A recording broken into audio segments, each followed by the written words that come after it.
Hello সবাইকে, good afternoon. আমি মৌসুমি চলে আসলাম নতুন একটা ব্লগ নিয়ে তোমাদের সাথে।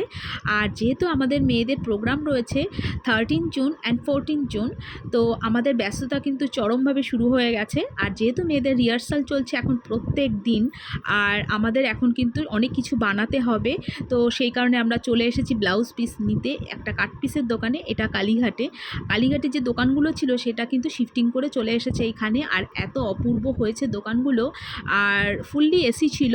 আর আমরা কিন্তু কিনে প্রচণ্ড শান্তি পেয়েছি, আর খুব রিজনেবল প্রাইসেও পেয়েছি। তোমরা অবশ্যই এখান থেকে যারা নাও তারা তো জানোই অবশ্যই, আর যারা নাও না তারা কিন্তু অবশ্যই ভিজিট করতে পারো এখানে। আর আমাদের দেখো নেওয়া হয়ে গেছে যেগুলো আমাদের দরকার ছিল। এখন আমরা যাচ্ছি আবার মেয়েদের ক্লাসে, ওদের ছুটি হয়ে যাবে, আবার নিয়ে আমরা বাড়ি ফিরবো। তো এই দেখো আমরা এখন নেবে যাচ্ছি। তো তোমাদের ভিডিওটা কেমন লাগলো আমাকে কিন্তু অবশ্যই জানিও। টাটা এখনকার মতো।